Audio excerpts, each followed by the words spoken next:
특히 과학기술계 쪽으로는 그 입법부에 이제 국회에 300명의 국회의원이 있을 때 그 중에 10% 정도는 과학기술계가 담당을 해도 되지 않을까라는 생각을 실제로 합니다. 소개 좀 해드릴게요. 네, 알겠습니다. 안녕하세요. 조국혁신당 영입인재 2호 첫 여성 영입인재 이혜민 인사드립니다. 와, 너무 멋지세요. 저는 이제 혜민님의 주변 분들, 주변 분들을 위해서 얘기를 진짜 많이 들었는데요. 이렇게 오늘 실물을 보니 정말 아름다우신 것 같아요. 원래 이렇게 시작을 하나요, 여러분? 네, 굉장히 훈훈하게 시작은 훈훈해서 오히려 좀 더 걱정이 되고 있습니다. 나와주셔서 정말 감사합니다. 이렇게 누추한 곳에 감사합니다. 불러주셔서 감사합니다. 원래는 이제 혜민님, 이혜민님이신데, 이제 최근에 조국 혁신당에 영입 이제 2호로 들어가셔서 오늘 공식 호칭이 좀 깁니다.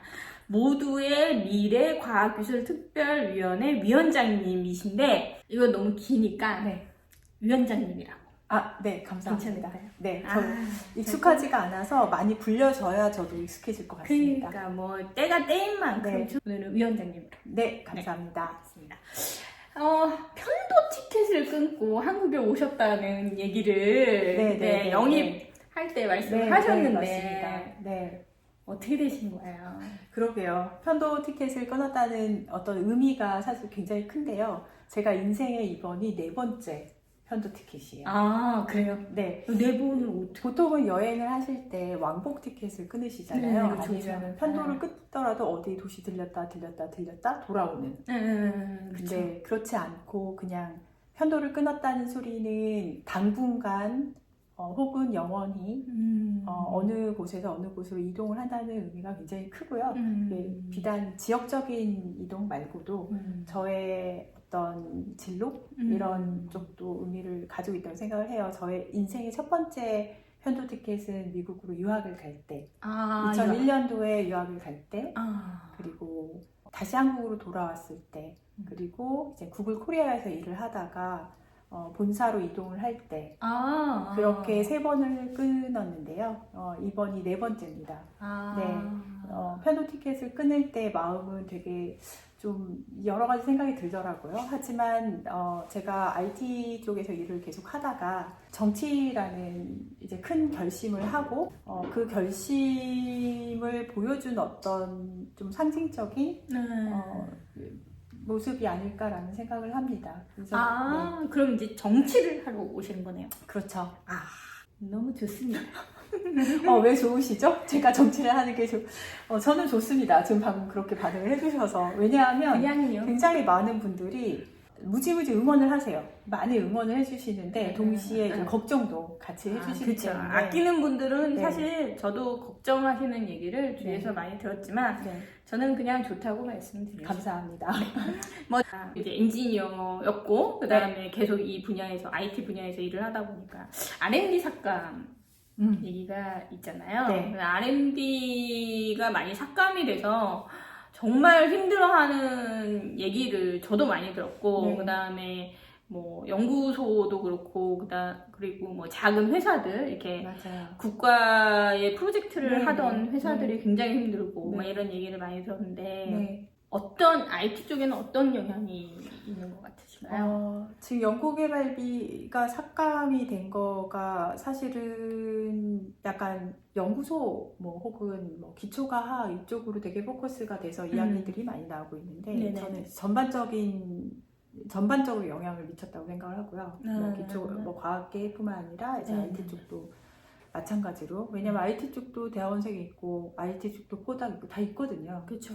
연구소도 있고 다 있는 상황이기 때문에 R&D 삭감이 저는 아무런 이유와 아무런 근거 없이 된 게 제일 큰 문제라는 생각이 들거든요. 왜냐하면 무슨 일이 벌어졌을 때 그게 나쁜 영향을 실제로 끼치더라도 명분이 있고 근거가 있고 이유가 있었다라고 한다면은 그것을 서로 설명하면서 이해를 하면서 이 다음에 더 좋아지겠다는 어떤 기대라도 있는데 지금은 아무런 근거 없이 됐기 때문에 사람들이 막 약간 묻지마 삭감 근데 그냥 삭감도 아니에요. 되게 재밌는 게 작년 초에 정부에서 이 과학기술계의 중장기 발전 플랜에서 어마어마하게 이제는 예산을 높이겠다 5년 플랜을 잡았어요. 그걸 발표를 하고서 그 상반기에 하반기에 5조 2천억을 삭감을 했어요.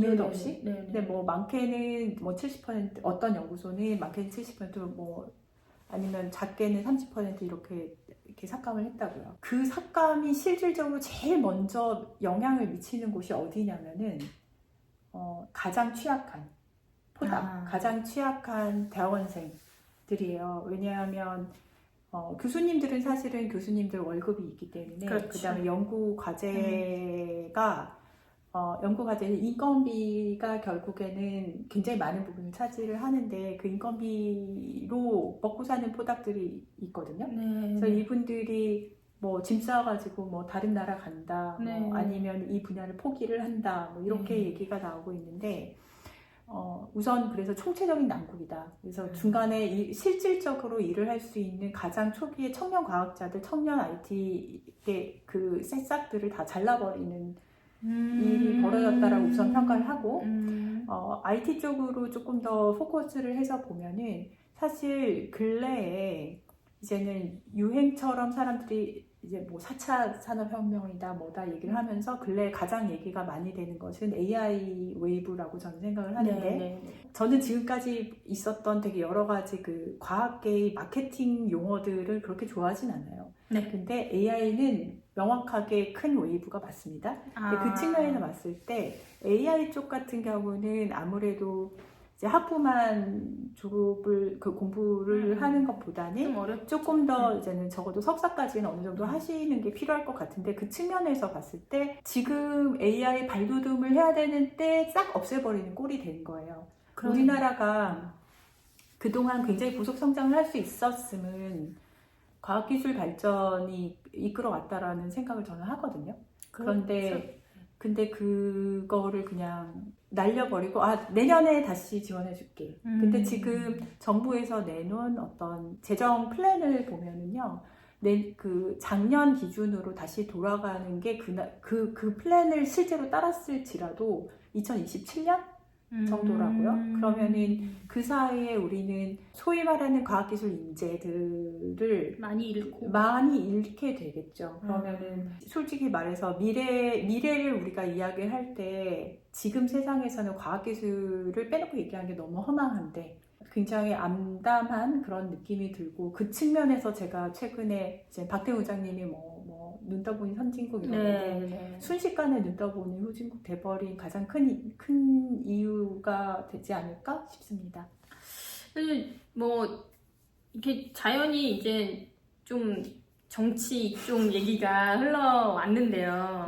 그러니까 우리가 사실 정치한다라고 하면 정치는 지저분하고 난장판이고 서로 이제 TV에 나오는 정치인들은 막 이렇게 소리 지르고 그리고 또 그런 화면을 위주로 잡는 것 같아요. 근데 한국 정치판에 들어오셨습니다. 근데 이제 워낙에 또 하시던 일은 되게 로직한 일이었고, 근데 이 정치라는 게 참 다 비합리적인 부분도 많고 비이성적인 사람들도 많고 이런 판이신데 이렇게 이룬 것도 많으시고 그다음에 돈도 있으시고 그리고 가족도 잘 컸고 그래서 아주 이제 50이 넘어가고 60 이렇게 되면 이렇게 세계 진짜 남편분하고 이렇게 세계를 이렇게 이 나라 저 나라 다니면서 편하게 사실 수도 있는데 전 사실 깜짝 놀랐거든요. 한국에 딱 오셔가지고 이제 그날 저도 그 중계를 봤는데 어떤 마음이고 어떤 또 스스로 전략 어떠세요? 지금 되게 재미있는 게 조국혁신당 어느 당도 요즘은 다 공천 관련돼서 이야기들이 많은데 조국혁신당 같은 경우에 지난주까지 영입인재 발표를 1호부터 8호까지 했어요. 근데 제가 2호고 되게 그 1호부터 8호까지의 면면은 거기서는 지금 현 정권의 문제점 실정이 없었다면 정치판에 안 들어올 사람으로만 채워져 있어요. 지금 정치가 나를 불렀다 이거네요. 모두가 다 똑같은 얘기를 해요. 아. 사실은 그게 참 재밌는데 만약에 지금 윤 정권이 이렇게 나라를 엉망으로 만들지 않았다면 자기 자리에서 의사도 계시고 변호사도 계시고 그렇죠. 네, 외교 전문가도 계시고 자신의 자리에서 전문가로서 일을 열심히 잘 하실 수 있는 그런 분들이에요. 저를 포함을 해서. 네, 그런 사람들을 정치판으로 이끈 것은 어떻게 보면은 현재 대한민국이 처한 어떤 상황을 되게 심각하게 보고 있고, 그거를 고쳐보겠다라는 의지 하나로 지금 들어온 거예요. 다들 정치판이 처음이라 정치적인 언어를 할 수 있는 사람이 없어요. 어떻게 보면. 정치적인 언어는 따로 있나요? 있을 것 같다는 생각은 듭니다. 네. 근데 이제 오히려 어떻게 보면은 되게 용감하죠. 그 용감함을 이제는 앞세워서 스스로 계속 용기를 불어넣으면서 지금 하루하루를 맞이하고 있는데 험난하고 지저분한 그 정치판에 사실은 그게 문제라고 한다면 그 문제를 없애면 되는 거잖아요. 그 문제를 언제나 사실 저는 제일 복잡한 문제일수록 되게 단순화해서 생각을 하는 경향이 있는데 그러면 없애려면 어떻게 해야 되지? 라고 했을 때 또 단순화를 하자면은 그 안에 있는 사람들이 차근차근 새로운 정치를 할 수 있는 분들로 채워지면 되는 거 아니야? 라는 생각을 하는 거죠. 그래서 모든 사람이 전문가일 필요는 없고 모든 사람이 100% 다 기존 정치인으로 채워질 필요는 없지만 어느 정도는 밸런스를 잡아가야겠다. 특히 과학기술계 쪽으로는 입법부에 이제 국회에 300명의 국회의원이 있을 때 그 중에 10% 정도는 과학기술계가 담당을 해도 되지 않을까라는 생각을 실제로 합니다. 그래서 새로운 시대가 원하는 새로운 인재들로 채워지면 점점점 하루아침에 바뀌지 않겠죠. 차근차근 지금과 10년 뒤는 꽤 다르지 않을까? 그런 생각을 합니다.